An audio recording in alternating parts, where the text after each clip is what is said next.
am here in the wardrobe bunker. That's what it's called. I have the pleasure of meeting Gregory Young. Thank you so much for taking the time. Thanks for coming. The costumes, the wardrobe is such a big part of this production.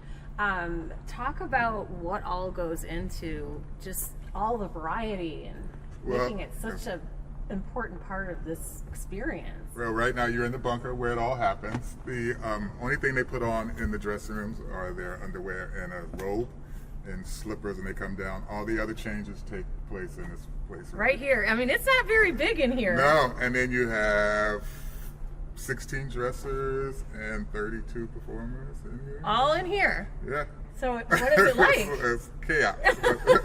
It's organized chaos. Okay. It's good. It's good. And speaking of organized, I know you've been a part of this production since the very beginning. So take me back to the number of years and what it's been like. Well, I started out in '97 in New York on Broadway as a dresser, and I did that for 10 years. And then I left for 4 years and I came back and been with the tour for 13 years.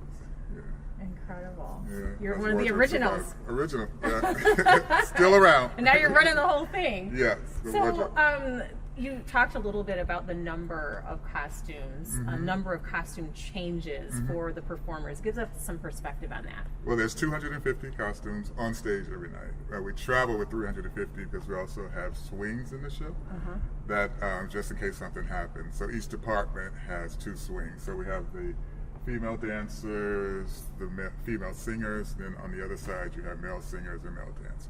So each department has 2 swings, so that's 8 swings. And then so we have extra costumes for them, and they have costumes for everybody that they cover. Okay. That's so where the extra come in. Let's talk about some of the costumes. I know one that's pretty elaborate is Scar, and we're looking at part of it. So talk me through the costume. All right, so what we have here is Scar, and then he has a jumpsuit that's in dry cleaning, so that'll come back later, so you won't see that. But on top of that, he has a corset, because this is the rib cage, basically. And then you have leather chaps that go over his jumpsuit. He has a tail that's attached to the jumpsuit, and this is inside the jumpsuit, so you don't see any of this. So what you see is really this here. And then he has more pieces. How long does he get to put all this on? And he's the only one that has all 3 departments to take him to get dressed. He has hair that has to help, puppets has to help because he has battery packs that they have to deal with, and wardrobes. So this is a cage that goes over that cage, corset. And then he has armbands. And so these are his armbands that would go. These go here. And then you have those. Yeah, go up. I was putting it on wrong. Okay. Yeah, so all this has to be put on after he goes from makeup, and then puppets has to come in and load up the jumpsuit that we don't have with the battery packs. So, talk about the maintenance. What happens if one of my armband straps fall off? This is the heaviest as far as keeping the painting up. And just everything, because all this is leather, and so if when he flies, the wire usually try to damage the leather and it has to be repaired. So we have to patch it and repaint it. So this will be the highly maintenance for wardrobe. Scar's high maintenance. Yes, he is high maintenance. I can relate.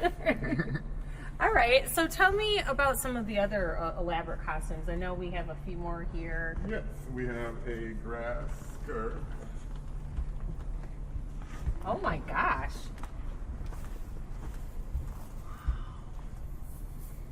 So in this scene is when Mufasa is teaching Simba the lay of the land and everything. So the performers, they become, so actually this is the root of the underneath the ground. Oh my goodness, this is amazing. So it's called the dual effect, because what she does, she has, before the performers come out, she has puppets come out. So the puppets tell the story, and then the performers come out and tell the story.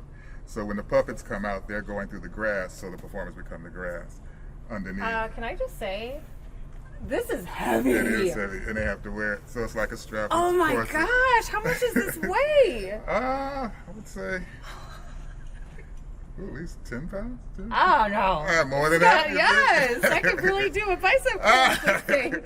Wow. And then this is one of the grass heads that they have a turban on.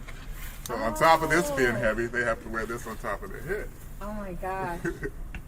So the performance there, and then that's on the hip. And you're putting this all on right back here in this small space. So all the before, this would be the root under the ground, the roots under the ground, and then this would be the grass on the top of the ground. Wow. And then the puppets go through the grass. What is this made out of? That's hemp grass, and then you have grass leaves that interweaving into the corset. And it starts off with the body color, so this will be their skin tone, and then it fades into ombre, into the robe color. Wow. So what do you love about this? It's so unique compared to all the other shows. The other shows you have pants and ties. So this is, when we first started, it was like, this is a kid's show, but once we saw the costumes, it was like, this is amazing. Different. Yeah. So you've been in wardrobing for decades. What Started do you love about that? Started in '83 in San Francisco, and it's just seeing it all come together. The whole production. The most favorite part is seeing it, putting it together, seeing it on stage, and then being satisfied with what you see on stage. Absolutely. So for young people that might have an interest in working in a production like Lion King one day, how do you tell them, what would you tell them to prepare, or what interests they may have that this might be a good career field for them? Just follow your dreams and learn all you can. You know, just don't learn design or how to stitch, how to sew. Learn everything, beading, everything, because you'll be more valuable that way.